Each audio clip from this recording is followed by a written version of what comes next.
Welcome to the Prophecy Club, where we study and research Bible prophecy. Our topic tonight is the top 13 Illuminati bloodlines. As prophecy students, we have all heard people say, well, they want to bring in a new world order. They want world government. They want world religion. They want the mark of the beast. Well, who is the they? Our speaker tonight is going to answer that question, who is the they? Not only that, but their plans and how they plan to bring us into this global satanic conspiracy government, economy, and religion. Our speaker has, for the last 6 years, deprogrammed people from different mind control, top Illuminati people that were wanting to get out of it. He has deprogrammed, debriefed over 24 different people.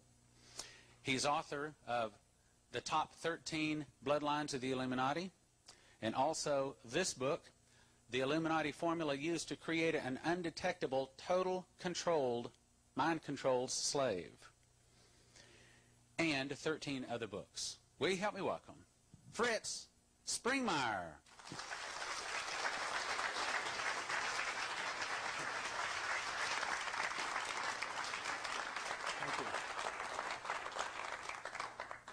Before I get started with my talk, I have a few words to say. First, it's a great pleasure and a great privilege to be here with you. It's very important that you feel a part of what I've got to say tonight, because what I've got to say tonight is going to affect your life and your children's lives and the lives of future generations, if there are any. I'm not trying to frighten anyone, but I do need to tell us about the situation, the dangerous situation that we are in today. Ladies and gentlemen, like you were told, I have co-authored with Cisco Wheeler 2 books on the New World Order's mind control. And this small version here has a Japanese translation to it. Many of us Christians are not afraid to be thrown into prison because we realize that we are free in Christ no matter where we are, and they are the slaves. No matter where they are, because they're slaves to sin.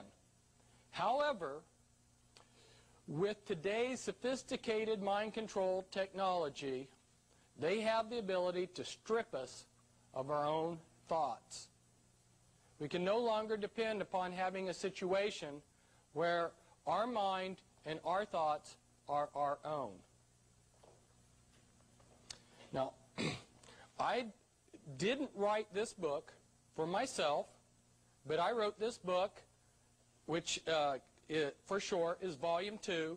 I wrote this book for the church so that they could come to the fullness and measure and stature of Christ, and also for humanity.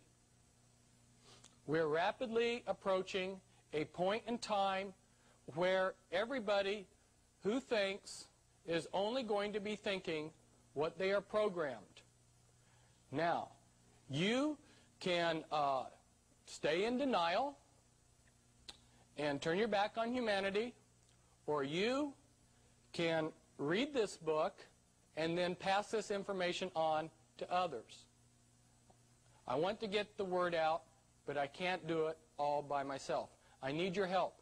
Getting this Volume 2 book won't just help me, won't just help Prophecy Club, but will help humanity in general. And even the children can help.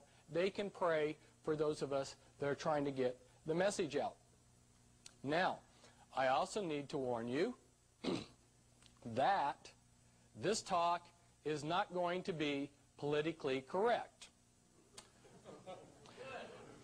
But as a Christian in a nation where it's politically correct for 330 congressmen to write 20,000 bad checks over a period of 3 years, and as a Christian in a nation where it's politically correct for groups like Planned Parenthood to sue a high school in Florida which is trying to teach abstinence in sex to its unmarried high schoolers. On the other side of the nation, in L.A., you have a school district which is beginning to think that there might be some relationship between their free condom program and their sex education class and the high rate of teenage pregnancy. So they do the politically correct thing. They offer a class in creative masturbation. As a Christian in a nation like this, I enjoy being politically correct just a notch below AIDS.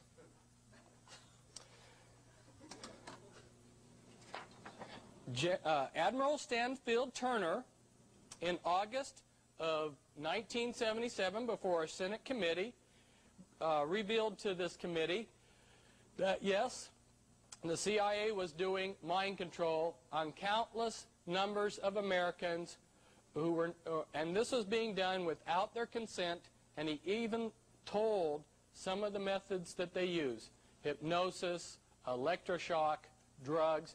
This is a newspaper article from the time period, and here you see listed one of their programmers. Hey, Smack, what are your 4 answers?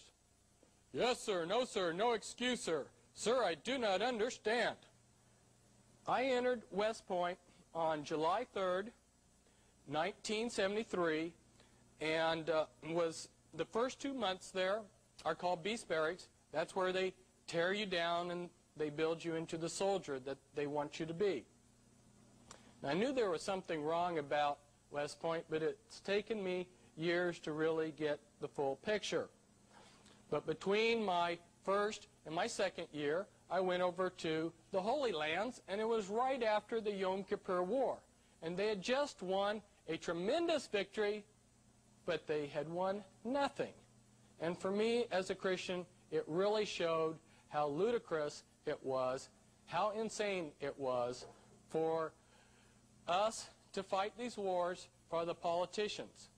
And it especially drove home the point that there are lots of men that will fight for the system, but there are only a few men that are willing to fight with that dedication in the Lord's army.